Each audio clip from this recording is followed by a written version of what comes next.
Kumusta po kayo dyan sa inyong mga lugar? Alam ko napakahirap pa rin ang kinakaharap po ninyo ngayon matapos itong pananalasa ng bagyong Karina at habagat nitong nakalipas na isang linggo. Sana po kahit papano'y paglinis na ng bahay, natanggal na ang putik, wala nang baha dyan sa lugar ninyo. Bagaman alam po natin na talagang mayroon pa rin mga lubog sa baha hanggang sa mga sandaling ito.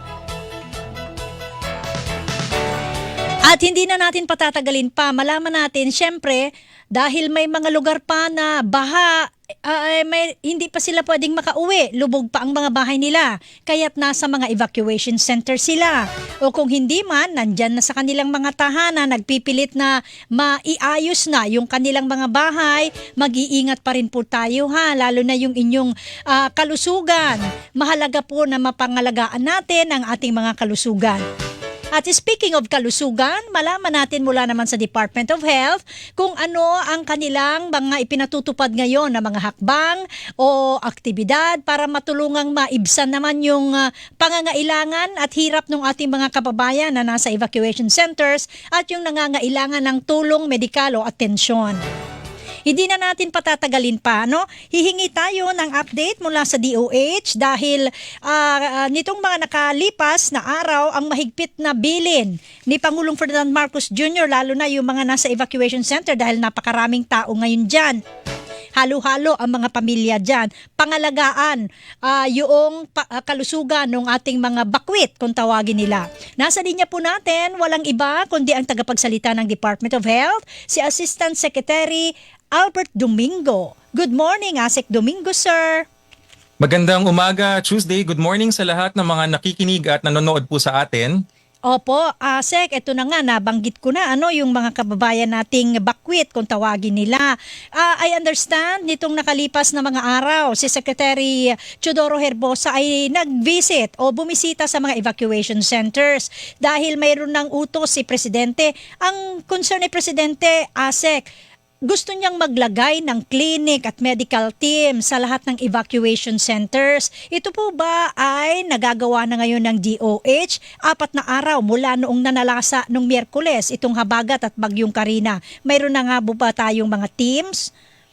Opo, Tuesday, simula nung mismong araw na nag-ikot ang ating Pangulong Ferdinand Marcos Jr., nung umaga rin ay nagkaroon na ng command conference ang ating kalihim ng kalusugan si Secretary Teodoro Herbosa. Actually, meron na tayong latest data. Ilan ba yung ating pinag-uusapan dito ng mga pamilya? Based on the DSWD Dromic report nung umaga ng July 27, meron na tayong 38,000 pamilya. Ang dami, 38,000 na pamilya composed of 146,000 individuals. Lahat sila ay nakalagak ngayon sa mga 906 evacuation centers dun sa iba-ibang mga rehiyon na apektado. At ganang sa natanong na rin kung ano nang nagawa sa serbisyong medical sa mga evacuation centers. To date, ang pinakatali natin, meron na tayong 5,159 consultations para sa iba-ibang mga sakit. Karaniwang mga sakit dito, Tuesday, is cough and colds dahil nandun tayo sa evacuation conditions. Yes. Meron din tayong mga nagtatanong, nagpapaabiso dahil sila ay napalusong sa baha. So para sa ating prophylaxis kontra sa leptospirosis. Ayun na nga ang isa sa itatanong ko sa inyo, Asek, mayroon na ba na naitala na mga pasyente o kaya mga bakwit na nandyan sa evacuation centers o kahit yung mga wala sa evacuation centers na lubog pa rin ang mga bahay sa ngayon? May mga naitala na ba na kaso ng leptospirosis? Tuesday, ang leptospirosis kasi ang ating incubation period ay nagmumula sa siguro mga 7 to 14 days. Sometimes umaabot pa ng 1 month. So yung kinakabahan namin na maaaring pagbulusok ng bilang ng lepto, hindi pa siya mangyayari sa linggong ito. Although this early, kasama sa mga actions na ginagawa na ng Department of Health upon the instructions of the President, is to inform and to advise all of our hospitals to start preparing for a possible surge when it comes to lepto patients. Ano ho ba kasi yung mga ginagawa sa mga pasyente na may lepto? Karaniwan po dinadialysis, yung po mga malalalang kaso linalagay sa intensive care unit. So naka-ready na po ang mga DOH hospitals together with our LGU partners and of course the private sector. Ganun pala kalala ang epekto ng leptospirosis, Asek Domingo, kailangang i-dialysis. Yes, yes. And ang ano kasi dyan na Tuesday, no, karaniwan, iniisip ng ating mga kababayan, wala naman kami nararamdaman, hindi nila Mm-mm. naiintindihan at sana ay nakikinig nga sila ngayon no, na yung sinasabi na incubation period, may panahon siya bago Mhm. sabihin na natin sa madaling salita, bago mahinog yung sakit. Hindi siya lumalabas agad Mm-mm. in the span of 1 to 2 weeks. So, yung bilang ng lepto cases natin, actually yung latest report na nirelease namin as of July 13 pa, hindi pa namin alam na tatama si Mhm. Bagyong Karina at ang pinalakas na habagat and nagko-collate na kami ng reports naway hindi naman sana tumaas ng ganun kataas kung ang ating mga kababayan ay makikinig at magkukonsulta para sa paglusong sa baha, which by the way Tuesday no, yung sinasabing doxycycline na Yes. dapat may reseta, wag ho tayong mag-alala dahil meron ho tayong 1 million capsules na Oh. sabihin na nating pinabaha natin, no, pardon the term, pinabaha natin ng doxycycline capsules sa buong Pilipinas with attention to the 4 code blue regions, yung ating Region 1, Region 3, NCR, tsaka Region 4A or Calabarzon. Kasi nandyan yung karamihan ng mga taong apektado. Ito po bang sinasabi niyong gamot na ito laban sa leptospirosis ay mayroon din sa mga health center kaya makukuha ba nila ito ng libre? Kasi sir, ang mahal-mahal sa mga butika. Yes po. Yung pong ating sinabing 1 milyong kapsula na ating pinakawalan sa buong Pilipinas, papunta ho yun sa mga government doctors and government health Yun. centers.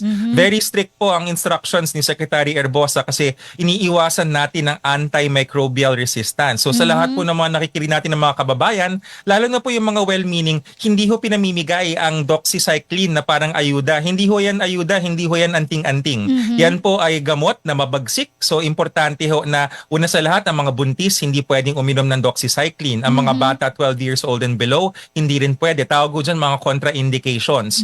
Meron po kayong ibang antibiotic kaya hindi doxycycline. So gusto lang ho natin i-correct yung impression no na kasi nababalitaan namin mukhang tumataas yung demand. Correct. And speaking of demand, Tuesday, kasama dun sa ating price freeze na umiral simula July 24 at patuloy hanggang 60 days thereafter, yung doxycycline. Ayun. Ang presyong na obserbahan natin sa merkado, meron actually gapiso. Nagulat rin ako meron pa palang doxycycline na, yes, that's true. Nagulat rin ako. Meron palang piso-piso na doxycycline.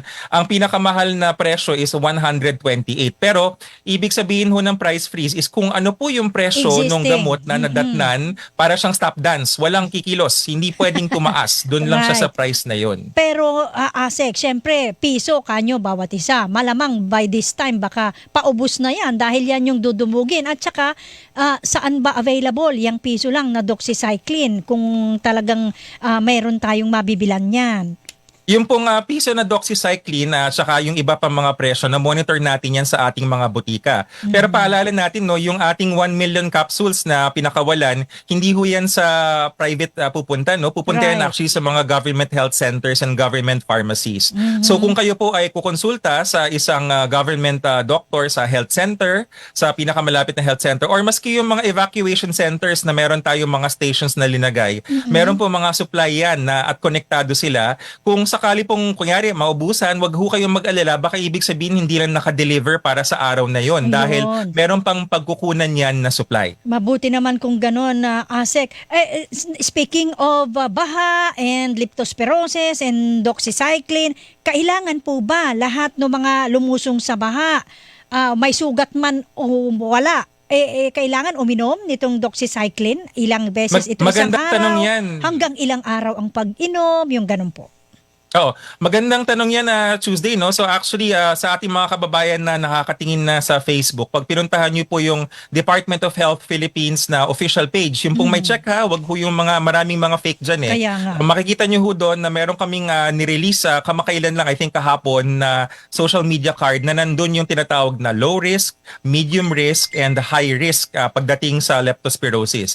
So ipapaliwanag ko to Tuesday pero kailangan ipaalala natin na kumonsulta pa rin ha. Right. Okay. Opo. Sinabing low risk, yung pong mga napalusong sa baha ng isang beses at mabilis lang na walang nakikitang bukas na sugat, yan yung mga tinatawag na low risk. At Okay. karaniwan ay pag nakita ng doktor at kumbinsido ang doktor, kasi importante yung interview Pag nag-interview ang doktor, iniestima niya yung risk, yung Right. pagkakataon na magkaroon kayo ng leptospirosis. Pag sinabi ng doktor na low risk ka, baka nga hindi ka pa kailangan bigyan ng doxycycline or kung kailangan mambigyan, baka yung mababang dose lang. And then, ang susunod dyan yung medium risk. risk. Yung Okay. medium risk naman, kasama yung ating mga rescuers. Maraming salamat po sa mga responders na talagang kahit puyat at pagod ay tuloy-tuloy ang pagsaklolo sa ating kababayan. Correct. At dahil sa kanilang ginagawa na napipilitan silang lumangoy, lumusong sa mga tubig baha, sila po ay kasama sa medium risk. Pati ho yung mga na-stranded, di ba? Na ano. Yes. So pag medium risk, lahat isa pa pala, yung mga may sugat, yung mga may talagang may makikitang dugo or may sugat sa bahagi ng paa or anong bahagi ng katawan. Kasi kapag baha, kahit nakatayo ka, minsan matatalsikan ka pa rin eh. Medium risk po yan. Mas meron pong dose na binibigay, kung di ako nagkakamali, 2 or 3 doses yung binibigay dyan. And then yung pinaka-high risk, pag sinabi namang high risk, may mga lugar kasi na kunyari, safe na ho kayo sa bubong ninyo, pero for whatever reason, hindi pa kayo ma-rescue in the next few days, so natagal kayo ng konti doon. Ang tawag po dyan is medyo prolonged exposure. High risk po kayo. Meron din pong protocol dyan na ang binibigay na dosis ng doxycycline ay once a week. Ngunit paalala ko, lahat ito ay sa gabay ng isang doktor na kareseta po. May narinig na ho ako, na monitor ako sa ating mga kaibigang reporters na may mga kababayan tayo na nagrereklamo bakit daw ang higpit pagdating sa doxycycline. Ayaw ho kasi nating magkaroon ng laban yung leptospirosis. Ang mikrobyo ho kasi may tinatawag na antimicrobial resistance. Nagwelga sila. Bakit sila nagwelga? Natututo sila dun sa mga armas natin sa kanila. So hindi dapat pinapakawalan yung antibiotic nang hindi talagang kailangan, kasi pagka ang lepto binigyan mo ng doxy na hindi naman kailangan, magiging super lepto yan. Ayaw nating mangyari yun. Oh, hindi pala basta-basta ka lang iinom, Asek. Hindi po basta-basta. Yun ho ang importansya, kasi ang kalaban natin dito is yung tinatawag na antimicrobial resistance. So nakadepende yun doon sa, sabi nyo nga kanina, low risk, medium risk, high risk. Bahala That's ang correct. doktor na magsasabi kung gaano karami yung dosage na kailangan mong inumin. That is correct, no? Yung doktor yung magsasabi. At kasi lahat ng gamot, kasama nga ng antibiotic, meron nga rin yung mga contraindications tulad na Yes. nabanggit ko na, no? Sa mga, ang doxycycline in particular, sa mga buntis, dahil maaari maapektuhan yung sanggol sa sinapupunan. At yun naman po mga bata na 12 years old and below, dahil nagkakaroon niya ng epekto sa kanilang paglaki. Ayun. Maibalik ko doon sa medical teams natin sa evacuation centers. Yes. Asek, sapat ba yung inyong mga tauhan, mga doktor at nurse para tumao dito sa mga evacuation centers natin? Ang dami. Sabi nyo kanina, parang 906 evacuation centers sa bawat rehiyon o sa buong bansa na may mga evacuation centers. Opo, tama po yan, no? At kami rin po sa DOH ay nagpapasalamat, napaka-realistic, napaka-on the ground, literal at figurative ng ating Pangulo. Kasi nung sinabi niya yung utos niya na para magkaroon ng mga mga medical teams sa Yes. evacuation centers, very clear. Sabi niya, maganda kung merong tao na nandun mismo, pero kung hindi kakayanin for any issue, at least may nagro-rotate. So Yes. yan po ang assurance na very in touch talaga yung Pangulo natin na on the ground operations, at lahat po ng evacuation centers ay napupuntahan. But nagbigay rin ng instructions ang ating Secretary Herbosa ng Department of Health na pinaprioritize lalo na yung Code Blue. Yun yung kahalagahan pag sinabing naka-Code Blue ang DOH. Sanay ho tayo, naririnig natin, no, pagka bagong taon, Code White, Yes, kapag yes. poong Nazareno, Code White. Yung Code White, yung mababang alert, ibig sabihin naka-standby kami.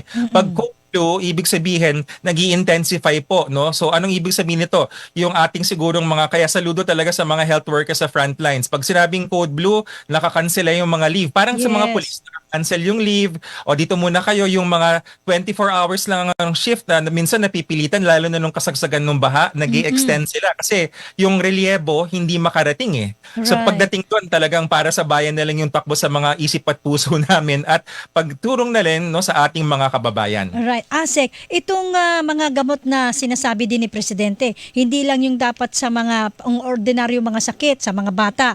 Ang worry din niya ay yung maintenance medicines ba? No? Mga nakatatanda na nasa evacuation center, usually daw kasi pagka ganyan na nagbabakwit na, hindi na naiintindi na madala pa yung gamot, ganyan. May available ba tayong mga ganyan, maintenance medicines dyan sa mga evacuation centers?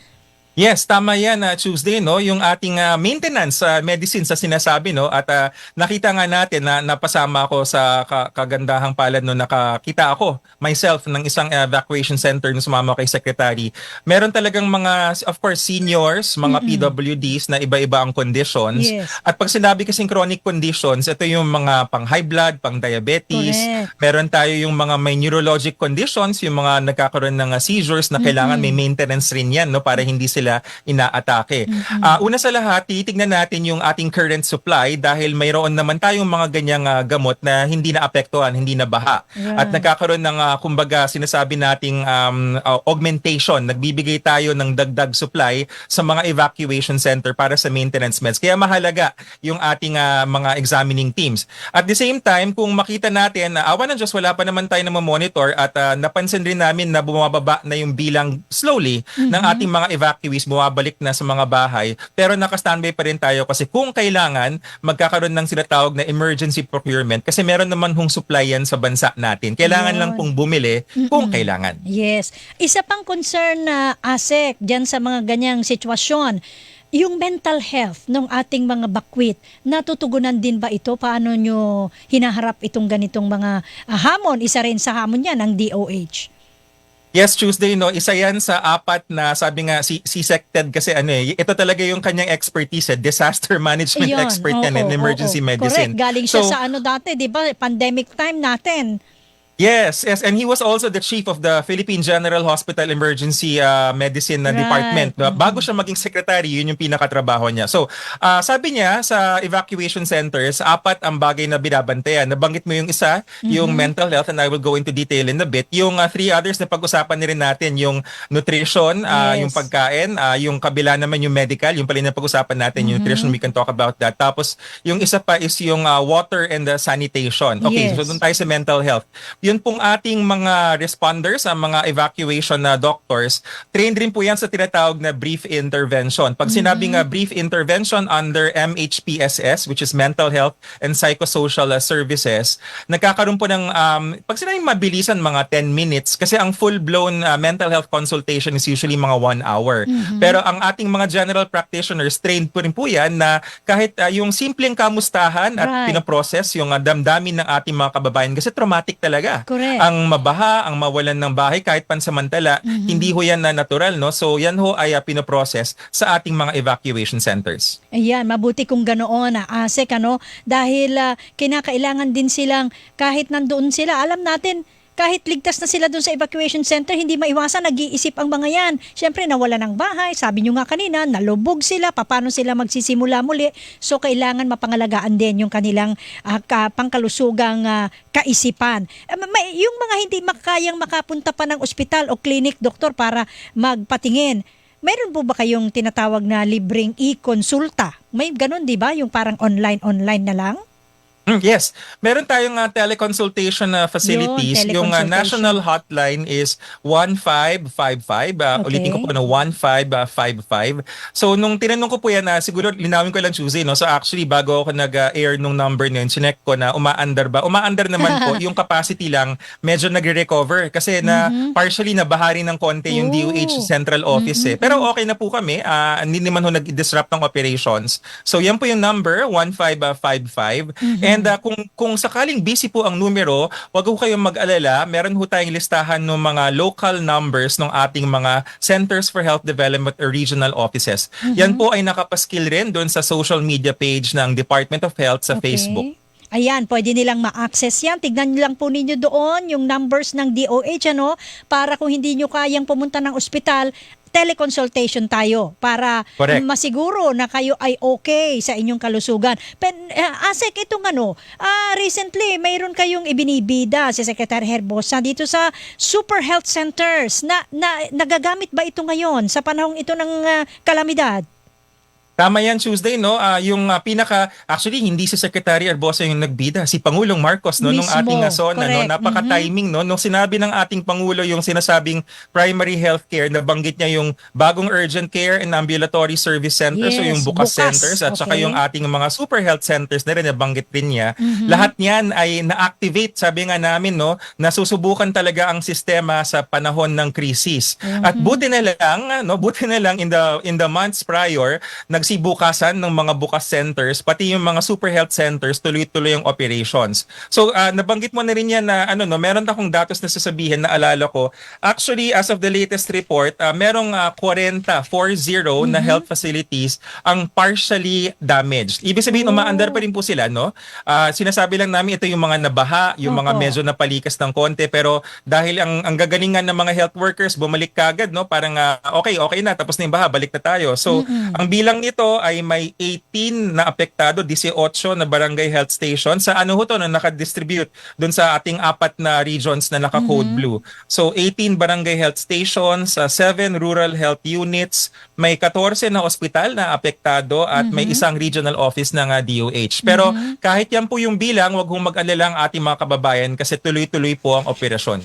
At hopefully ay makarecover na kaagad lahat. Hindi na sila nasa bahang sitwasyon para yung full medical health services maibigay na sa ating mga kababayan. That is correct, Tuesday. In fact, actually, full level pa rin ang binibigay natin na Alright. service. And siguro banggitin ko na rin, no, parang nabanggit na rin ng ating Pangulo at maraming mga liderato ng bansa na yung climate change. No? So, naiisip na nga rin namin sa DOH yung ating mga health facilities. Mabuti na lang, no, yung planning kailangan climate resilient. Yun yung Correct. term na sinasabi na, kunyari, kung dati ground floor lang yung ating super health center, importante pala na may second floor or even Ayan, third floor. tama. Bakit? Dahil pag binaha, aakyat sa taas. Dapat ganun na nga, Asek, mag-adapt din tayo para dun sa mga facility natin, hindi ba? Yes, exactly. So yan ay nagsimula na rin naman tayo sa mga climate adaptations, pero kung magsabi nga namin talagang buti na lang ay nasimulan na yung ganyang pagkikilos dahil nakikita na natin na nasusubukan na tayo ng literal na tawag ng panahon. Correct. At saka yun na nga, hindi na kailangang one floor lang. Dapat nga hanggang third floor pa. Kasi umaabot na hanggang second floor ngayon ang baha.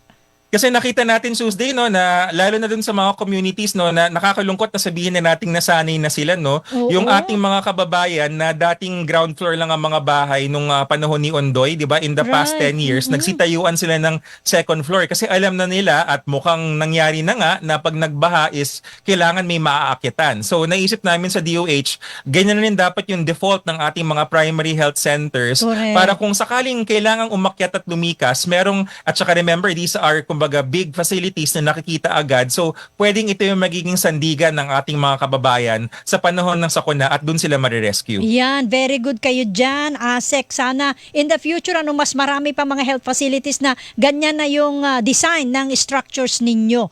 Para yun nga, sabi nyo, mapupuntahan in case of emergency like this. Bueno, Definitely. with that, Asek Domingo, nagpapasalamat po kami sa oras po ninyo. Alam ko may engagement pa kayo today. At sa susunod po ulit, wag ko yung madadala, Asek ha. Opo, walang problema, Tuesday. Maraming salamat rin po sa ating mga kapuso. Magandang umaga. Good morning po. Mga kapuso, ang nakausap po natin, walang iba kundi ang tagapagsalita ng Department of Health, si Asek Albert Domingo. Hilingan, walang